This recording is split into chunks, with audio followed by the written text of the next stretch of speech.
अब हम जो स्टीफन बोल्ट्जमान लॉ है उसके लिए हम चेक करेंगे कि उसको कैसे प्लॉन्क्स लॉ से कैसे फाइंड आउट करें।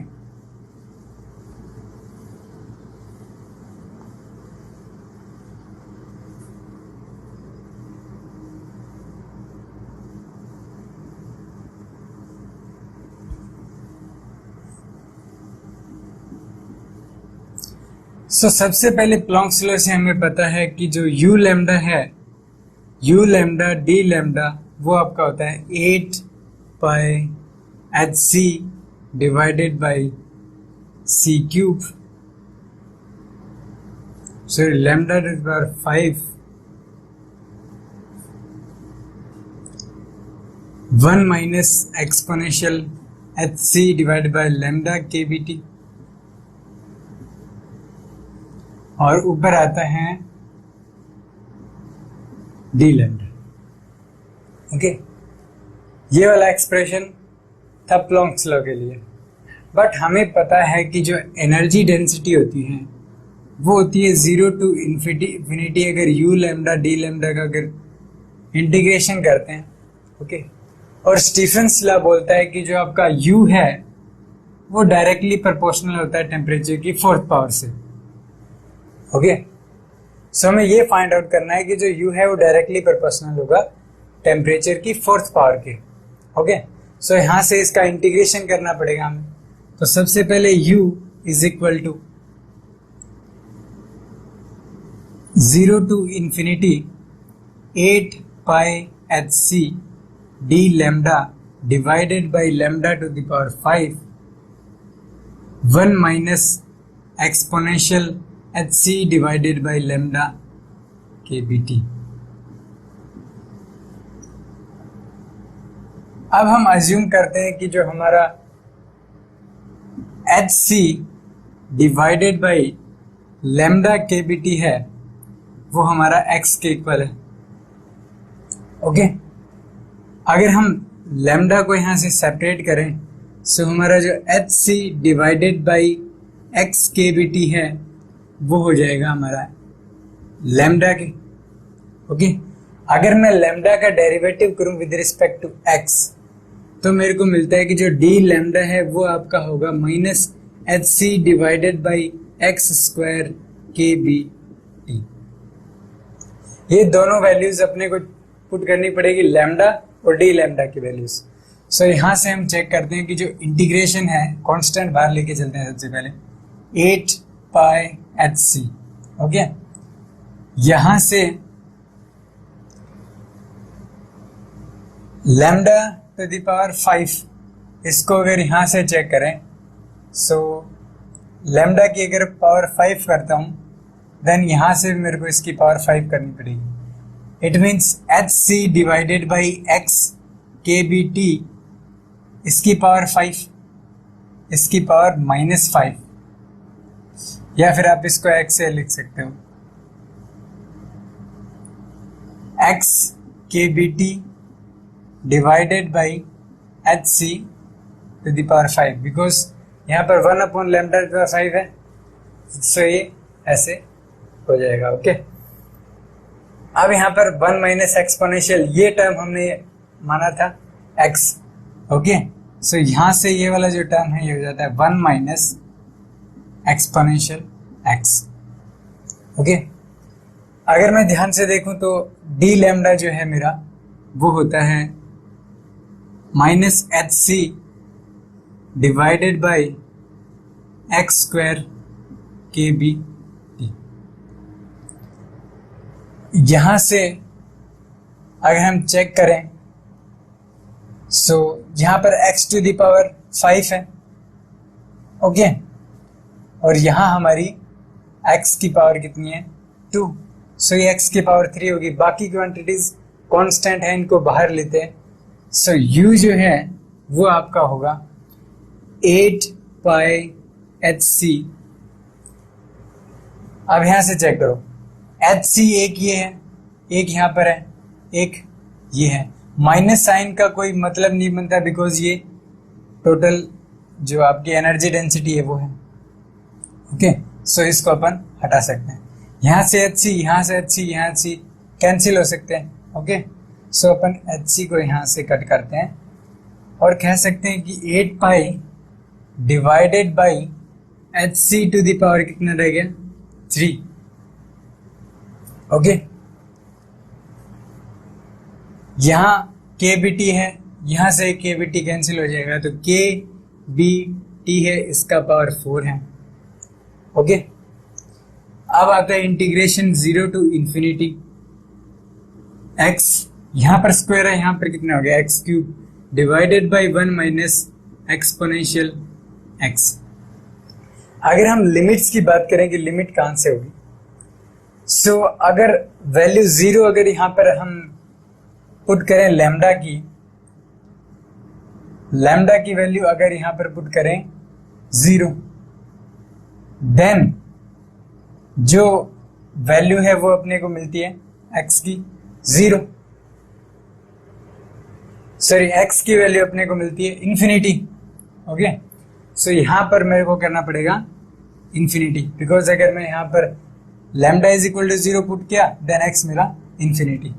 ओके, और अब x इज इक्वल टू जो lambda is equal to infinity रखेंगे देन अपना x is equal to 0।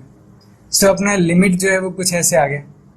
Okay, इस लिमिट को हम चेंज भी कर सकते हैं, बिकॉज माइनस साइन बाहर आएगा जिसका कोई इफेक्ट नहीं पड़ने वाला। ओके, बिकॉज हम टोटल डेंसिटी की बात कर रहे हैं। ओके, सो इसको मैं सिंपली 0 टू इंफिनिटी भी कर सकता हूं। अब ये वाला जो इंटीग्रेशन है ये एक स्पेशल इंटीग्रेशन होता है, और इस स्पेशल इंटीग्रेशन की वैल्यू होती है pi to the power 4 divided by 15। Okay, अब यहां से अगर हम चेक करें, सो जो u है अपना, u इज इक्वल टू आता है 8 pi KB to the power 4। Okay, यहां से HC क्यूब। ओके, और यहां से पाई 4 है, यहां मल्टीप्लाई का 5 आ जाएगा और नीचे 15 और t टू द पावर 4। अगर मैं ध्यान से देखूं तो ये सारी क्वांटिटीज कांस्टेंट हैं। ओके, इनको मैं a अज्यूम कर सकता हूं। ओके, सो जो u है अपना वो AT टू द पावर 4 आ जाता है। ओके, जो कि अपना स्टीफेंस लॉ है। अब जो कांस्टेंट है उसकी वैल्यू अगर अपन फाइंड आउट करते हैं, उसकी जो वैल्यू है, इसकी जो वैल्यू है वो 7.56 into 10 to the power minus 16। अब अगर इसकी यूनिट्स देखें ध्यान से, ए की यूनिट्स केबी की यूनिट कैसे निकालेंगे? E इज इक्वल टू क्या होता है, एनर्जी है वो आपका KBT होता है। सो यहां से कितना निकल गया एनर्जी, जूल पर केल्विन। ओके, सो ये हो गया जूल पर केल्विन। सो यहां से देखते हैं कि ये कांस्टेंट क्वांटिटी है, जूल पर केल्विन का पावर है 4 डिवाइडेड बाई। अब अगर HC की जो यूनिट है वो निकालें तो हमें पता होता है कि जो एनर्जी है वो HC डिवाइडेड बाई लैम्डा होता है। ओके, सो यहां से यूनिट HC की निकलेगी जूल इंटू मीटर। सो यहां से अपन कह सकते हैं जूल इंटू मीटर, इसका है क्यूब। ओके, सो अगर इसको सिंप्लीफाई करें तो जूल यहां से 4 है वो कैंसिल होके 1 जूल ऊपर बच गया। इट मीन्स इसकी यूनिट आएगी जूल पर मीटर क्यूब और केल्विन टू द पावर 4, ये इसका यूनिट आ जाएगा। ओके, सो जूल पर मीटर क्यूब और पर केल्विन टू द पावर 4। अब अगर हम अज्यूम करें कि एक सिस्टम है जो कि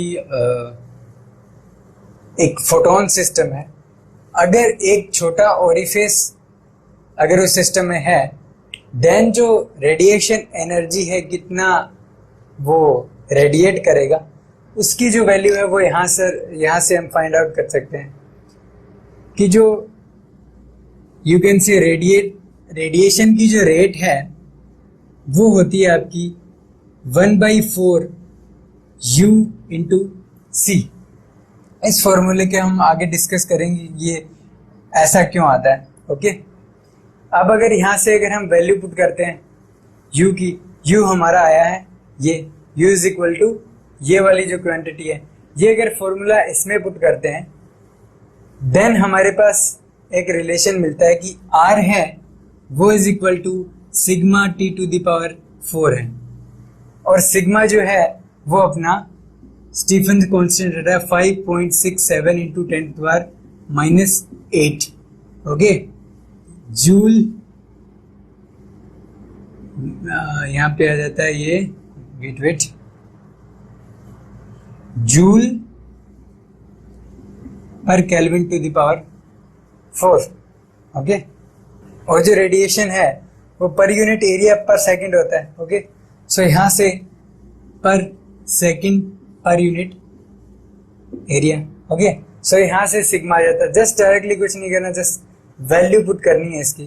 जो नया कांस्टेंट आएगा वो सिग्मा आ जाएगा जो कि स्टीफन्स कांस्टेंट होता है। सो यहां से हमने जो स्टीफन्स लॉ था उसको हमने प्लॉन्क्स लॉ से डिस्कस कर लिया है। ओके, सो हमने देखा कि जो सारे लॉज हैं, जो वेन्स हो, चाहे आपका रेले जीन्स लॉ हो या फिर स्टीफन्स लॉ हो, सारे के सारे जो लॉज हैं वो आपके क्वांटम जो थ्योरी है रेडिएशन की उससे एक्सप्लेन किया जा सकते हैं, जो कि हमारा प्लॉन्क्स लॉ है। ओके,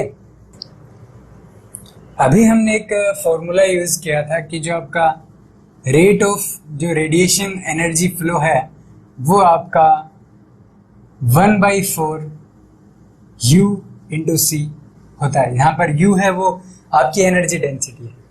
सो यहाँ पर हमने एज्यूम किया था कि एक हमारे पास एक इनक्लोजर है जिसके अंदर फोटॉन्स हैं। ओके, इसका एक स्मॉल एरिया का एक क्रॉस सेक्शन है। ओके, अब ये जो रेडिएशन है ये बाहर कैसे आ सकता है? ये ऐसे आएगा, ऐसे आएगा, ऐसे। सो हम देखेंगे कि एक स्फेयर का एक क्रॉस सेक्शन बनाता है, एक स्फेयर का, जहां पर ये एक सॉलिड एंगल होगा। ओके, यहाँ पर एक सॉलिड एंगल क्रिएट करेगा, एक तरीके से कोन शेप में ये एक अपना जो रेडिएशन है वो एमिट करेगा। हम अज्यूम करते हैं कि इस डायरेक्शन में जो इसका जो एनर्जी डेंसिटी है वो U वेक्टर है। सो अगर किसी भी डायरेक्शन में अगर निकालना चाहते हैं तो अगर हमें ये एंगल थीटा पता है देन हम इसका कंपोनेंट उस डायरेक्शन में निकाल सकते हैं। ओके, अब ये जो एंगल थीटा है ये कुछ भी पॉसिबल हो सकता है। ओके, ये कोई भी वैल्यू इसमें ले सकता है। तो सबसे पहले हम अपन चेक करते हैं कि जो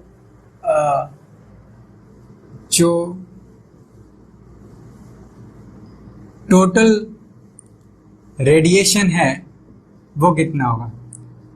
टोटल रेडिएशन होता है U जो कि एनर्जी डेंसिटी है इनटू में वॉल्यूम।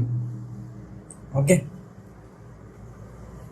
अब ये जो एक स्फेरिकल एक तरीके से क्रॉस सेक्शन बन गया एक तरीके से सॉलिड एंगल में, इसका जो वॉल्यूम होता है वो होता है आपका कि ये डिस्टेंस कितना है। ओके, ये डिस्टेंस कितना ट्रैवल करता है इनटू में ये जो क्रॉस सेक्शन एरिया है ये कितना है, और 1/2। इट मीन्स इसकी जो वैल्यू है वो हो जाएगी U इंटू 1/2 ऑफ, अज्यूम करते हैं कि ये जो एरिया है ये डेल A है, इंटू में पर सेकंड की बात करें तो ये जो डिस्टेंस है ये हो जाएगी अपनी C डेल्टा T, अगर किसी भी टाइम डेल्टा T के अंदर। सो ये हो जाता है C डेल्टा T। ओके, सो इसको अपन लिख सकते हैं जो एनर्जी है अपना वो इज इक्वल टू हो गया U delta A C delta T divided by 2। अब अगर यहां से चेक करूं कि u मेरा एंगल है वो कुछ भी हो सकता है, बट u मैंने इस डायरेक्शन में लिया है। अगर ये थीटा कुछ इस डायरेक्शन में हुआ तो मेरे को u cos ऑफ थीटा लेना पड़ेगा। सो इन जनरल हम कह सकते हैं कि u की जगह u cos ऑफ थीटा लिखते हैं। सो यहाँ पे cos ऑफ थीटा। अब जो एनर्जी हमारे पास आया, अगर per unit area per unit time अगर मैं चेक करूं, देन यहां पर मेरे को डिवाइड करना पड़ेगा डेल्टा टी का। सो यहां से मैं डेल्टा ए और डेल्टा टी को गायब कर सकता हूं। सो यहां पर आया u c divided by 2 cos of theta. Okay, but हमने देखा कि थीटा जो एंगल है वो वेरी कर सकता है एक हेमिस्फेयर में। अगर मैं एक टोटल इसको बनाता हूं देन ये मेरा एक हेमिस्फेयर बन जाता है। और हेमिस्फेयर के केस में हमने जो एवरेज किया था, हमने एक ये जो प्रूव किया था कि जो रेडिएशन प्रेशर है वो आपका U डिवाइडेड बाई 3 होता है। इस केस में हमने क्या किया था, इस केस में हमने जो कोस स्क्वायर थीटा है, जो कि जैसे इस केस में हमने उस केस में कुछ ऐसे किया था कि ये वाला जो एंगल थीटा है, हमने ऐसा एक सेगमेंट लिया था। यहां से फिर हमने क्या किया, जो सरफेस था उसमें चेक किया कि कितना रेडिएशन आया। ऐसे करके हमने एक फॉर्मूला निकाला था कि कोस स्क्वायर थीटा का हेमिस्फेयर से कैसे एवरेज फाइंड आउट कर सकते हैं। अगर ये आपने नहीं देखा तो वो वीडियो देख सकते हो। इसमें जो हमने रेडिएशन प्रेशर है वो U डिवाइडेड बाई 3 प्रूफ किया है, उसके अंदर इसका प्रूफ मिल जाएगा। सो कोस स्क्वायर ऑफ थीटा का जो एवरेज था कि कोस स्क्वायर थीटा का एवरेज है हेमिस्फेयर के सरफेस के अकॉर्डिंग, वो जो था वो था 0 to pi by 2 cos square theta sine theta d theta. Okay, but इस केस में अपने को कोस थीटा का फाइंड आउट करना पड़ेगा। जस्ट डायरेक्टली रिप्लेस करना है कोस स्क्वायर थीटा को कोस थीटा से। सो जो एनर्जी है वो इज इक्वल टू होगी यू सी डिवाइडेड बाई 2, यहां से 0 to pi by 2। Okay, cos square theta की जगह अपने कोस थीटा रहेगा, cos theta sine theta d theta. So यहाँ पर जो इंटीग्रेशन की वैल्यू है, अगर मैं साइन थीटा या कोस थीटा में से किसी को एक एक्स एज्यूम कर लूं, देन मेरा यहाँ पर जो इंटीग्रेशन है वो 0 to 1 एक्स डी एक्स में चेंज होता है। यहाँ से एक्स स्क्वायर डिवाइडेड बाई 2 और यहाँ से अगर मैं लिमिट पुट करता हूँ मेरा 1/2 आएगा। ओके, सो यहाँ पे इसकी वैल्यू आ जाती है 1/2। सो ई इज इक्वल टू मेरा आ जाता है 1/2 है, 1/2 इसका आ गया तो यू सी डिवाइडेड बाई 4। सो हमारा जो फॉर्मूला है ये वाला कि जो आपका रेट ऑफ जो एनर्जी जो रेडिएशन फ्लो है वो आपका इतना होगा। ओके।